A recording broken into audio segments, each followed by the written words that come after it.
Welcome to the Education Insights Focus on Behavior podcast. We're here to talk about all things behavior in the world of education. We take the science of behavior and break it down for educators into easily implementable steps, and we're excited to spend some time with you. Get ready to talk through behavior, what works, what doesn't work, and how we can all improve our work in schools so we as educators can be more fulfilled and our students can be more successful. Hello, we are so glad to have you with us on this new episode of Education Insights Focus on Behavior. I'm your host, Dr. Selena Layden, and I'm excited, as always, to be joined by my co-host. Hi, Daniel. Hello. And Daria. Hi, Daria. Hi, everyone. And we have our producer, Emily Muse. Hi, Emily. Hello. So today we are going to start out with a game. So I think most people have heard of this. The game is Would You Rather? Does everybody know how to play? You get two options. You got to pick one. You have to pick one. So I'll give the options. You have to tell us which one you pick, and then just for fun, we're going to say why we picked it. So I'll start us off easy. Would you rather have a puppy or a kitten? I would rather have a puppy. Okay, why? I feel like kittens are more unpredictable, and cat pee smells very bad. I mean, as long as you have a valid reason. So I'm going with a puppy too, because I am definitely on the scale. I am definitely a dog person, although I have lots of mutual respect towards the cats and the cats people. I am going with a puppy because, well, first, puppy breath is just a scent that warms my heart and is one of my most favorite scents in the world. Two, I love the unbridled enthusiasm of a puppy that is directed to a human being.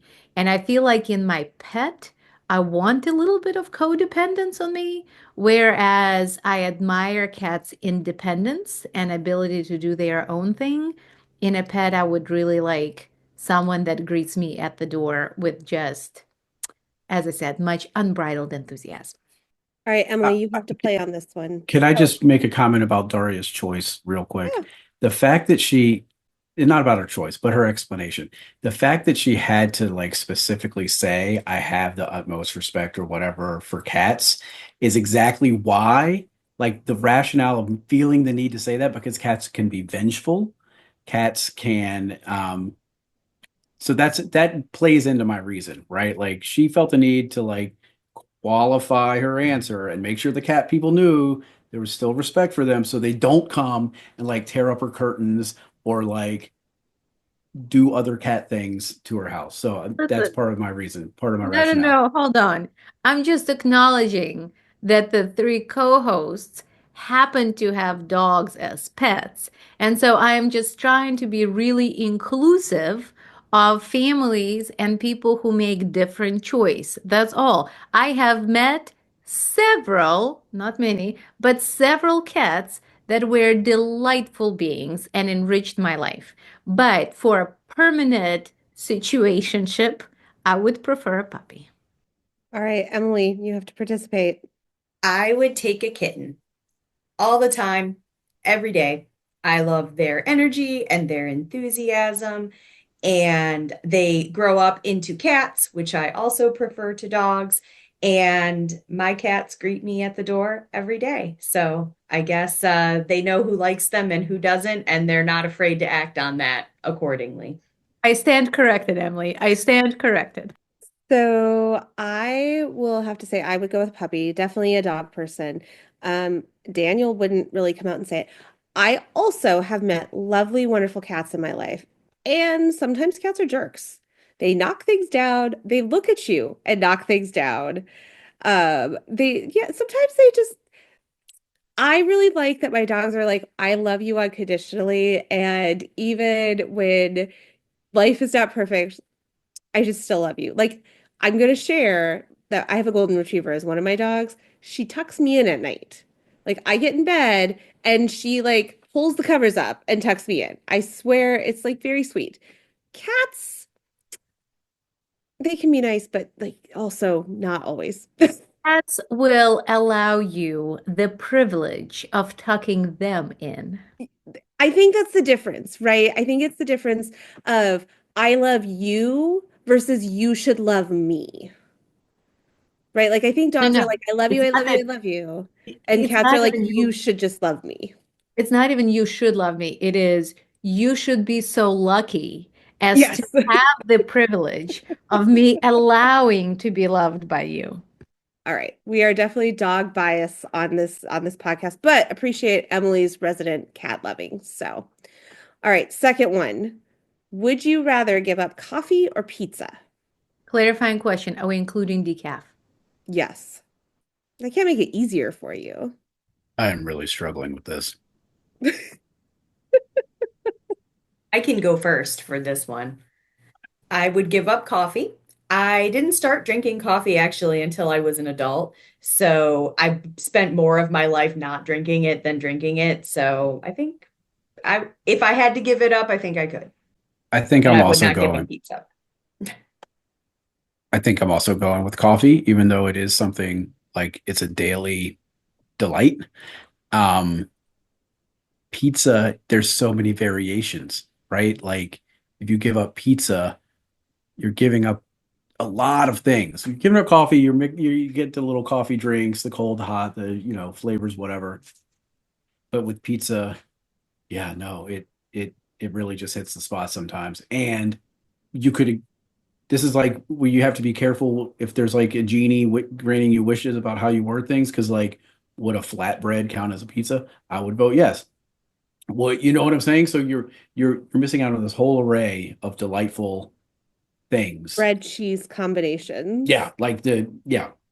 Well, but I am going to push back on that because the question is pizza. The question is not asking you, and yes, flatbread is really close. I will give you that. I'll give you like the cheesy bread, right? But I think so here's my answer. I would give up pizza. Here's why. Because I think that there are so many different approximations that give me the texture and the flavor that can be found across different cultures that I feel like I can find a substitute that's close enough, but are not quite pizza yet. I So, for feel example, like you're trying to find a workaround here. no, no. Well, Yeah, I think we listen. need to operationalize pizza here. Okay. Um, So, is calzone a pizza? Yeah, I would count it. I would say absolutely not. Well, because you want because to. you want to No, keep it. but I would say that just because two foods share the same ingredients, not everything is pizza. Taco is not a pizza, but that has Taco the does same not share the same ingredients. ingredients. Well, some of them are similar depending on the tacos that you are having, but I think calzone is absolutely not a pizza. All right, so Daria's answer is pizza. My answer is pizza. So I this one was actually easy for me. I don't drink coffee, so giving up coffee would be no big deal for me, but I know it's a tougher decision for most. All right. Google AI says yes, calzone is essentially considered a folded pizza. Oh, see? Google fights with you. Well, let me Google AI some other questions that I would like to answer my way. Just word it correctly, you'll be good. All right. So question 3. This one's a bit harder. Would you rather travel to the past or the future? I don't want to travel to the future. It's too much pressure. I'd be too tempted to change things, and I feel like no good would come with butterfly effect and all of that. So I think I would have to travel to the past. The past is where you can really mess things I up. was going to say, but what if you go to the past? You already have the knowledge. Although the butterfly effect thing is fascinating. Ray Bradbury In has an awesome short story on that. I'm gonna look that up. We talked about this briefly in a previous episode, and or maybe it's a future episode. I'm not sure where it's gonna come out in the lineup. But time doesn't make sense to anybody, right?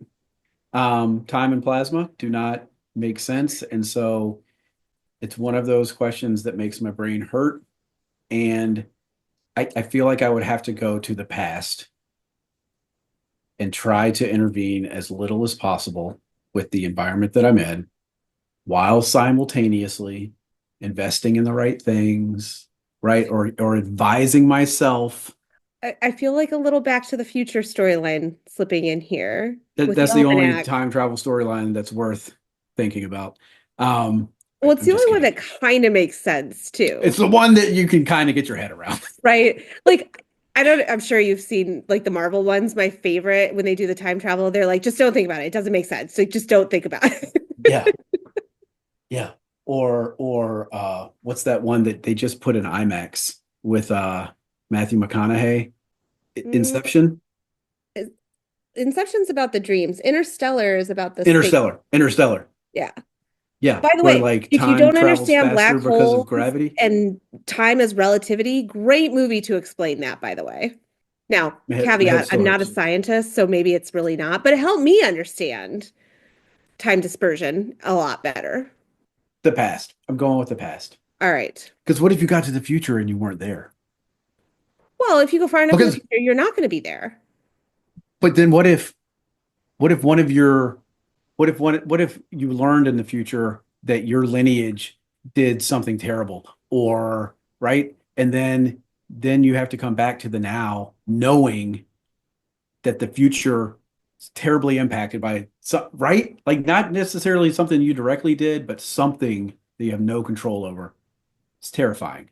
At least in the Well, past, it's like it's already done. as Back to the Future Maybe reminds us, the future is not written.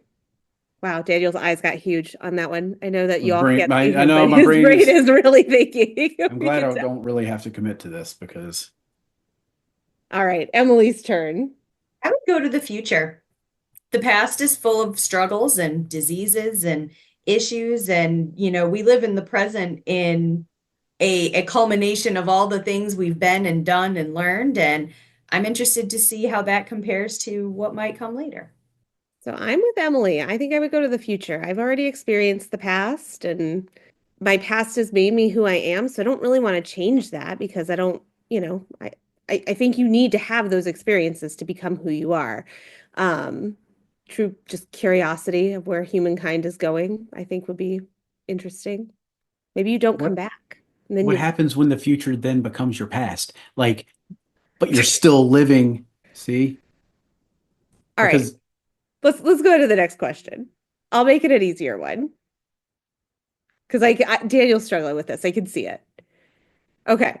Would you rather cook dinner or clean it up? cook all day. Daniel I'll says explain cook. why. I'm ready. Per a previous conversation, I really enjoy like when I'm in the kitchen and I'm making something and it smells good and people can be like, "Hey, that smells really good." But I'm also in the kitchen and I have like a little glass of wine off to the side and I'm enjoying that and maybe there's some music playing and I have a little bit of a moment of creating something. I really enjoy that. Even if it's like a routine meal, it's still, you're creating something. And cleaning is the worst. It just it feels like a slog. It's just I have to get this done, so it's done, as opposed to the meal where it's like, hey, what if what's in the fridge? What if I added peas to this? That could be good. You get a little bit of creative freedom and you get to feed your kids and stuff. It feels good. They don't care that you did the dishes. They care if they don't have to do the dishes. So this one might be the hardest one yet because I really This do. was It supposed is. to be the softball one. No, this is the one that I'm wrestling with. I need a comfort puppy just to get through this question. Um, I really, really love cooking, but I love that my partner is a much better chef than I am. So I think it depends on the contextual pieces. If my partner is cooking, then absolutely I will clean any day. If it's just like, I don't know, if that's not the way that that is framed, then I am happy to cook because I do enjoy the makings of the meal. I do appreciate, everything that Daniel said. I do want to echo that. But I also do think that there's something to be said. Like, I really appreciate seeing the immediate result of, okay, and now it is a clean kitchen. It's like an easy box checked, things are back in order. This is good. Emily? I think I'd rather cook. I'm not strongly drawn one way or the other. I like cooking. I don't mind cleaning, but flip a coin, I'll take cooking. Fair enough. I would rather cook. I'm not a good cook by any means, but Daniel's right, cleaning is the worst. And I think one of the reasons I don't like cooking that much is because of the cleaning. Like if everything would just magically go back where it's supposed to go and be clean, I think it would be easier. And I don't know if you all are like this. I'm actually really good about as I cook, I clean behind myself. Like I don't leave it all to the end. But inevitably there's the stuff because you need it till the end. And I don't enjoy when I finish eating, I just want to be done. And I don't want to, especially if it's like a big meal, like if you're making like, Thanksgiving dinner or something, at the end of it, like having to get up and clean everything up is, ugh, I just don't enjoy that. Well, that's a whole other question. I think if the question were, would you rather cook Thanksgiving meal fully by yourself or clean, that might be a tricky scenario too. Well, thank you all for playing the game. We're somewhat on the same page, but not never unanimous, which is kind of our MO, I think. So this actually does bring us into our topic for the day, which is the title of today's episode is Would You Rather? And the intent is talking about choice and incorporating choices into our instruction, into our day to support behavior. So what do we mean by incorporating choices and why would we ever do that? I think anyone who knows me probably is really tired of me saying voice and choice in any conversation I have in any space. I think it's really, really important to utilize students' voice and choice in really, quite frankly, as often as possible. Because to me, it all goes back to honoring that need for autonomy and honoring that place of connectedness and building a learning community where you feel like you can belong and you feel like you have a little bit of a say so in your own environment. I think that helps with a buy-in. I think that helps with just the general state of how students experience the classroom. And I think it builds a better learning communities together. I think about the places in my life where I have no autonomy or I have no freedom or I have no choice. And I don't really, quite frankly, want to interact in those spaces given the choice. And so when I think about our students who are mandated by law to be in the classrooms, I prefer for them to be spaces where they want to be and where they feel like they matter. And part of that is leveraging and elevating their voices and honoring their choices. And I think those things can be really big or really small. And I'm sure throughout this we'll talk about many examples. But that would be kind of this is a really big theme, and this is a really, really big value for the way I interact in the world of education. Yeah, I think you bring up a really good point. I mean, there are some students that, if given the choice, they would absolutely come to school. And there are some students that, if given the choice, they absolutely would not come to school, and probably everything in between, depending on the day and their mood and the weather and, whatever the case may be. But the reality is that may not be a choice, right? You have to come to school. And so how do we think about incorporating choice into the day when we don't always have unlimited choices? I think, sorry, I think, obviously it is a school building. There are restrictions. There are things we can and cannot allow, obviously.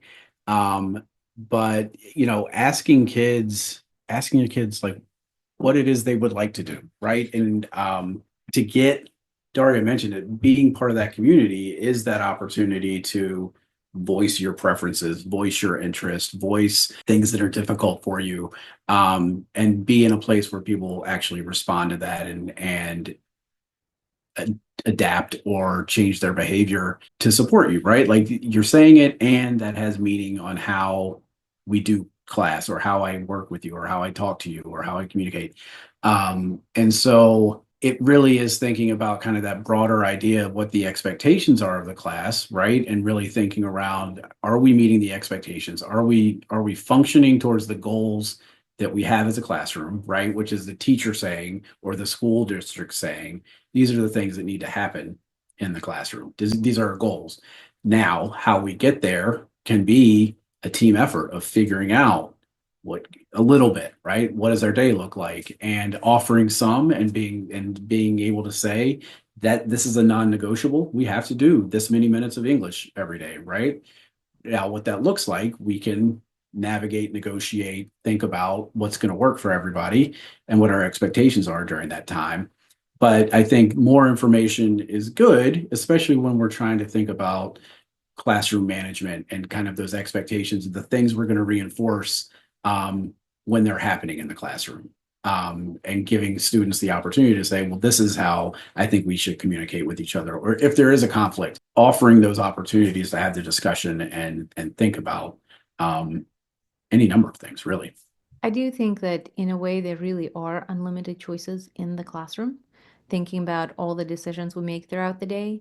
And I think the more we can involve students in those choices, the better sense of belonging we all are likely to experience. And so I appreciate when Daniel was talking about some non-negotiables, right? And we certainly have some non-negotiables. We have our codes of conduct and those kind of things. But I also think when it comes to the classroom rules, as people like to say, I do really think it is more about building and co-constructing community agreements about how we choose to interact with one another and what that looks like, right? I think we can, I think we really miss a wonderful opportunity when we tell our students these are the rules of engagement in the classroom, as opposed to saying, here's what we're trying to do. We are trying to build a space where we can all learn effectively together. What are the things that you need from each other? What are the things that you need from me? Let's co construct some community agreements. Now, the risk there is that when you have those, you too, as an adult, have to honor them.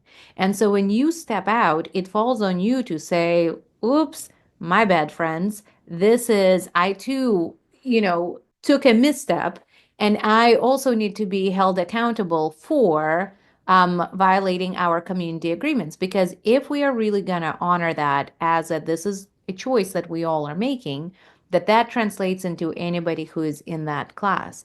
And I think about little things and just giving kids voices. Daniel talked about how do you want to do this? I even think about how many missed opportunities we have when we can give students a choice in how do they want to demonstrate the knowledge to us. Not everything has to be a quiz. Not everything has to be one standardized assessment. And there's certainly a place for, those as well. But you could have different projects where kids can choose how they want to demonstrate it. If you are working on doing a persuasive essay, why don't we give them a choice as to who do they want to address this essay to, or what's the issue that they want to try to persuade us about? I think there are unlimited little decisions in the classroom where we can give students choices that, is gonna, again, make this a friendlier and kinder and warmer place for all of us than if every time I come in, I have to do it this one specific set way. And I'm also, please don't misunderstand me, I'm not arguing against structure and routines. I think you can very much have both. But even I think when we sometimes encounter students who are getting really frustrated in the classroom and we're watching some of that behavior begin to escalate, sometimes even just giving them a choice to say, hey, do you want some help processing this? Or do you want to take like 2 minutes to just do breathing and just to do some practices and then I can circle back to you? That's a really meaningful and authentic choice that is going to help take the situation from a possibility of really escalating to a much, again, more supportive, kinder place. Yeah, and I think to your point, I think kind of a couple of pieces around this. Even within instruction, there are non-negotiables, right? What is the goal of providing this instruction? What is it that I need to see you demonstrate? So, for example, if we're working on the physical act of writing, like how to form letters, right? Then I have to actually see you form letters at some point. But whether you use a pen, a pencil, a crayon, a marker, like there's lots of ways to do that. But I have to see you form the letters. But then when we're working on, can you construct a paragraph? But we know that forming letters is really, really hard for the student. Maybe we can offer choices around what that looks like. So it's maybe you can type it on the computer. Maybe you can dictate it. Maybe because what I need to know is, can you construct a paragraph? So what is it that I need to get out of this to know that you're mastering the content that we're trying to instruct right now? And that goes for math, reading, science, social science, all of the core subjects, all of the subjects, not just the core subjects. But I think to your point too, Daria, it goes into behavior as well. So for example, it is not okay to hit someone. That is a non-negotiable. However, there are lots of ways that we can deal with the fact that you're feeling frustrated right now. You can take a break. You can listen to music. You can color. You can take 5 breaths, and we don't need to give 30 choices, but we can say, like, this is not an okay option, but here are your options. And I think about this, when you're upset and someone looks at you and says, you need to calm down. How often has that ever worked in calming anyone down? However, if someone were to say, I can see you're upset. I need you to make a choice about how we're going to work through this. Here are some options for you. That's going to be much better received. I also think that we need to think about sometimes students don't know how to make choices, or making a choice can be almost paralyzing for them. And so we may need to actually teach how to make a choice.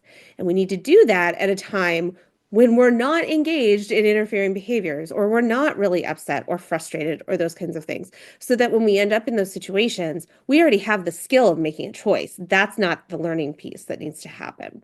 We just don't understand what our choices are. We need to be reminded, whatever the case may be. So I think being able to incorporate those choices in our instruction and in our daily lives leads to better outcomes when we have children who are engaging in some of those interfering behaviors, because now I already know how to make choices. I've been successful in doing it, and I can do it in this situation more easily. Go ahead, Daria. Well, and Selena, that also makes me think about self-regulation, right? And I think about so many students who really, well, and let's be honest, so many adults as well, who really struggle with those skills of being able to regulate their own behavior, particularly when things are getting tricky, right? When we are getting frustrated, when we are getting angry, when the emotions kind of are hijacking our amygdalas and we are really going into our reptilian brains. Um, but I think about the importance of teaching choices and practicing them. It's kind of to your point, and also honoring the choices as well. Because I think about self regulation strategies that may work for other people that would escalate the behavior further for others, right? So I think about kids who, if you say, okay, well, would you rather take big breaths or would you rather me try to, help you with this? And I think about if kids don't know what you mean by big breaths, if they haven't practiced that under other environments, if they don't know if they prefer to take a physiological sigh or if they prefer to do box breathing, then that choice is not really a real authentic choice anyway, right? And so I think about that piece about the importance of marrying the solid instruction, whether we're talking academically or behaviorally, marrying that with then giving an opportunity to offer meaningful choices. And I also think we have to be so careful when we accidentally give false choices to students. So when we give them choices that's not a real choice or a choice that we are not actually okay with, nor are we willing to follow up with that, let's not do that because that's not going to help anybody. In fact, I would say we run the risk of really putting a rupture in that relationship and making matters worse, right? I would much rather you just tell me this is one and only option than give me a false choice and then say, no, we're not going to do that. Like the example that comes in my head is just a little silly example that sometimes as parents we might fall into. Like when you ask somebody, your partner, you ask your kid, okay, where do you want to go to eat? Do you want to go to this restaurant or that one? And they pick the one that you actually were hoping they wouldn't pick. And then you go to the first place anyway, right? It's like, well, do you want to have pizza for dinner or do you want to have a calzone for dinner? Okay, I'm being a little cheeky here, but you know what I Same mean. thing, same thing. And and if the kiddo were to say, "Oh, let's have pizza," and then you serve them a calzone, that's not going to feel like the same thing to them, and that's going to feel to them like, "Well, why did I bother making a choice if it's not really honored?" Right? And you just you just kind of feel a little bit, I think you feel really disappointed, and that comes with its own type of things. So anyway, back to kind of my original point, I think we have to be, again, intentional and mindful and give opportunities for students to make authentic choices and give them the supports around that as well. I want to give one more example that we do inadvertently a lot. And I'm guilty of this. I am willing to bet everyone who's listening is probably guilty of doing this if you've worked with kids long enough. Is when it's time for something to end and it's time, and you say something like, "Are you ready to be done? Are you ready to put your toys away?" And they say no. Because you've ultimately given them a choice. You didn't mean to, because really what you're saying is it's time to put your toys away. It's time to be done. But because you asked it like a question, you've now given a choice. Now, the good news in situations like that is it's not irreparable, right? Because then what you can say is, okay, I hear that you're not ready to be done. You have 2 more minutes. You have 5 more minutes. We're going to set a timer. You're going to finish what you're doing, whatever the case may be, and then you'll be done. So you can still repair it, but just being aware of the fact that you gave a choice that wasn't actually a choice. And now you have to kind of figure out how to deal with that, because you're right. If you don't honor when kids make choices, or adults, then people don't believe you anymore. Um, and then the other thing I wanted to say about this is I know that we have listeners who are in the classroom, and then we have listeners who support teachers in different kinds of roles.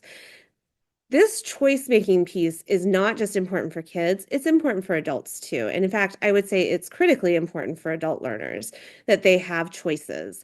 So if I have to go to professional development, having choices about what I learn or how I learn it or how I take the content or how I apply it, those can be really powerful learning experiences when we give adults choices that fit them and suit them. I'm sure Daria has something to add to this because this is what you do a lot.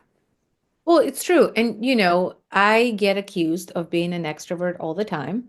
And most of my life, I probably am a bit extroverted or a whole lot extroverted.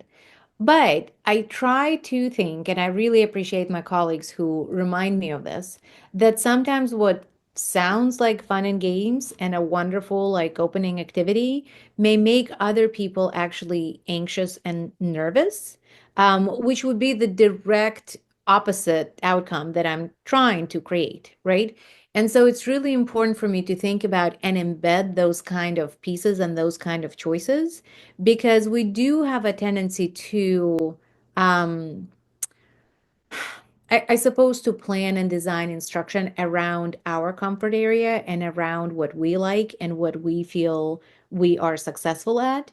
And sometimes we then forget that other people on the receiving end of that may feel very differently, right? And so I think giving a choice honors people's preferences, honors people's just beings, so they can choose whether they want to engage in whatever fun and games we're having as a small group or just with a shoulder partner, or do they want to use this as a personal reflection. The end result, the non-negotiable piece of the learning, is still the same, right? But it's giving an option for people to choose your own adventure as to how you want to engage with it. And I think the same thing is for students. Like, sometimes asking for help is really hard.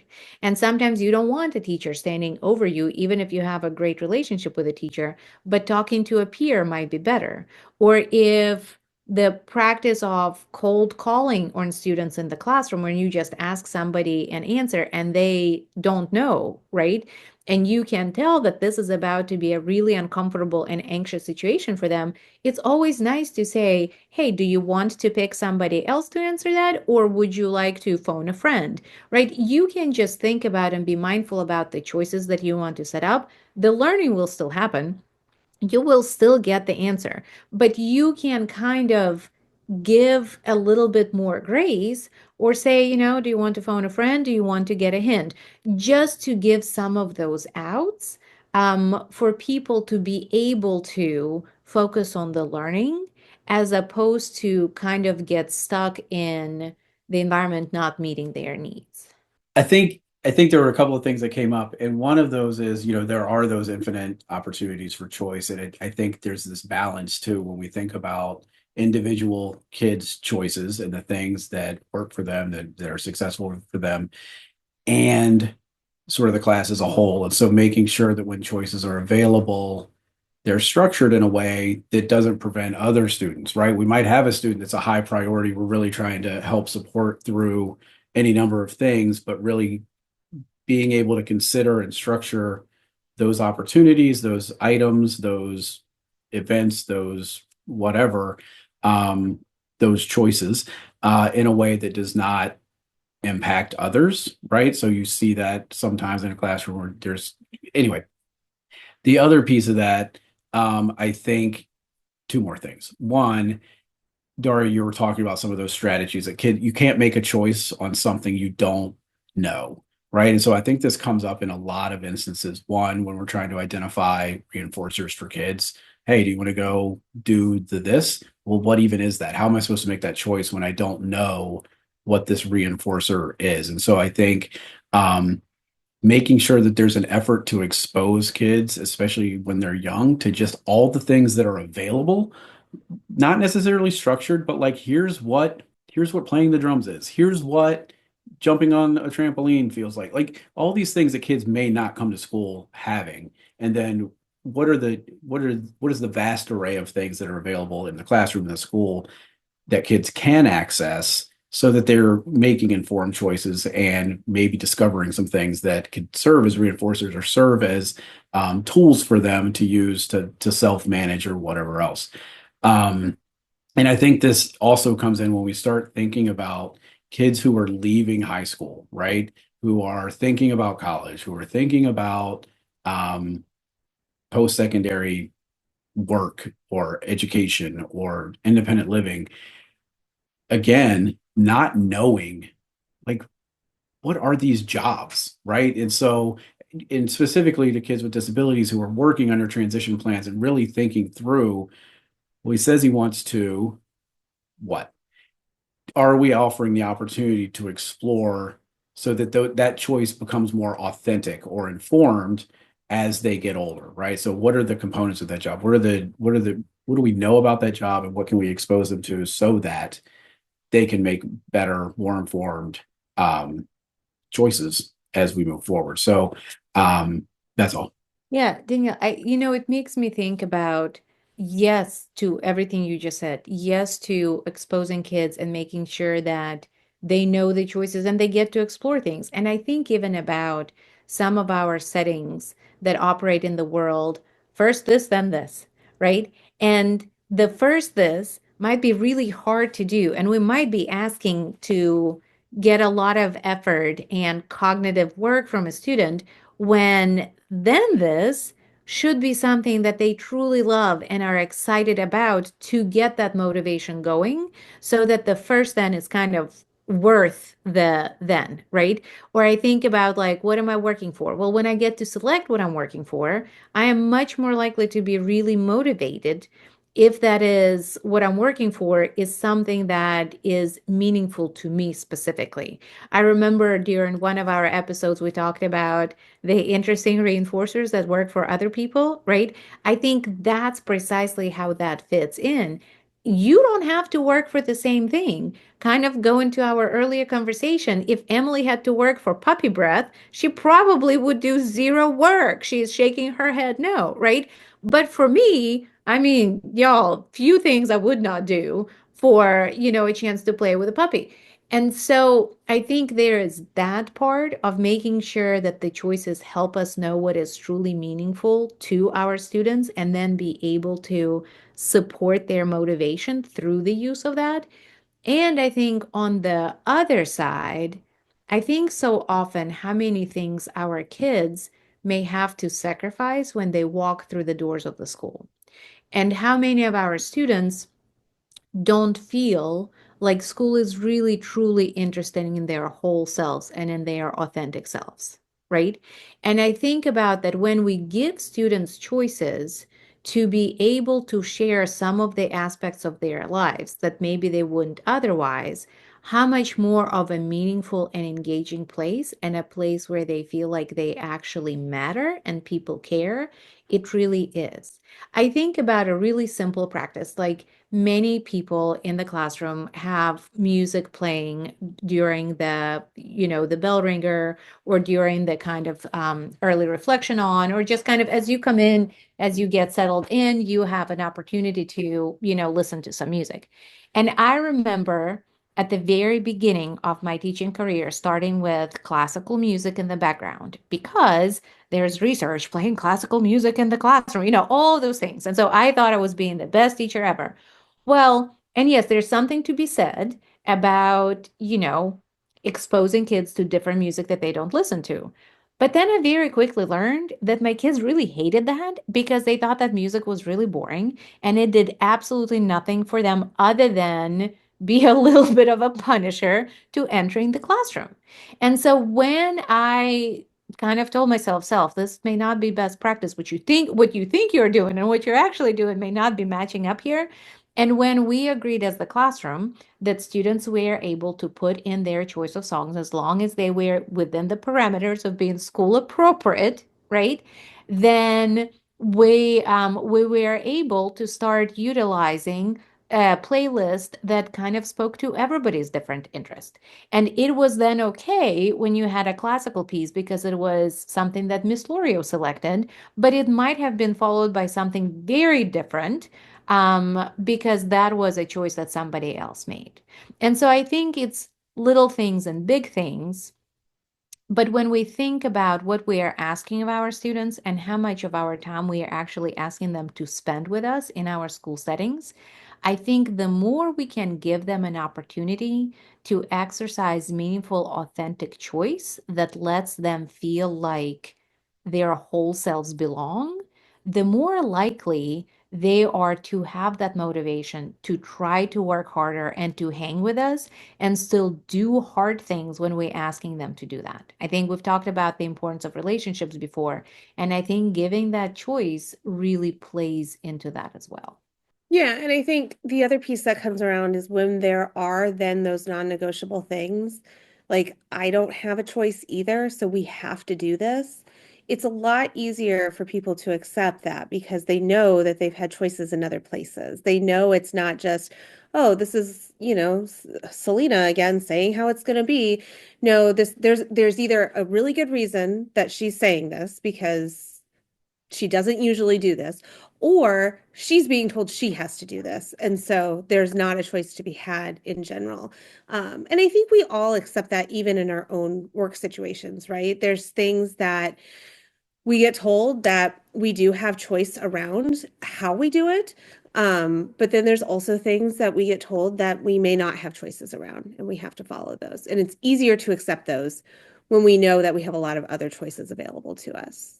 And Selena, to your point, I think there are a lot of things in the schools that really we don't have authentic choice, right? I mean, one could argue that, yeah, I have a choice not to do the homework or to do it, but I think where I'm going with this is, without kind of having that argument, is really more about there are so many things that are designed for us. We don't get to pick in Virginia, for us, it is the standards of learning, right?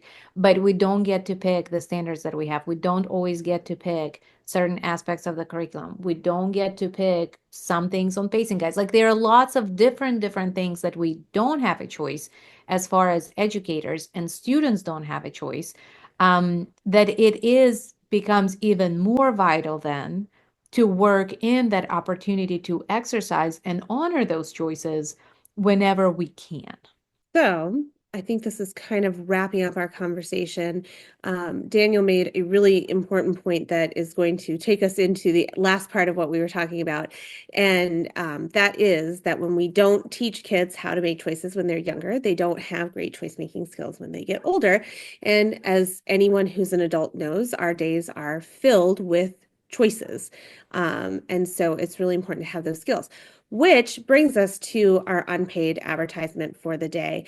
And as I always remind our listeners, these are just resources that we think are really helpful. We hope that you find them helpful.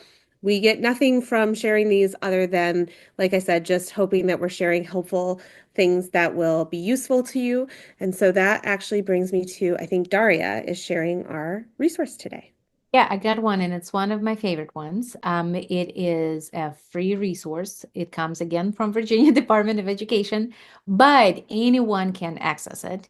And it is a project that is called I'm Determined Project. Emily will be kind enough to put it in the show's notes, but really, if you just type in I am determined, like letter I, letter M, determined.org, it will take you to a website that is filled with plethora of really amazing resources.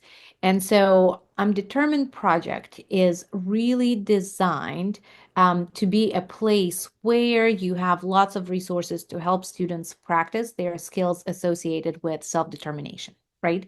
And part of that is utilizing the 3 psychological needs that are kind of the foundational pieces for the self-determination piece, which is your need for competence and your need for autonomy and your need for relatedness.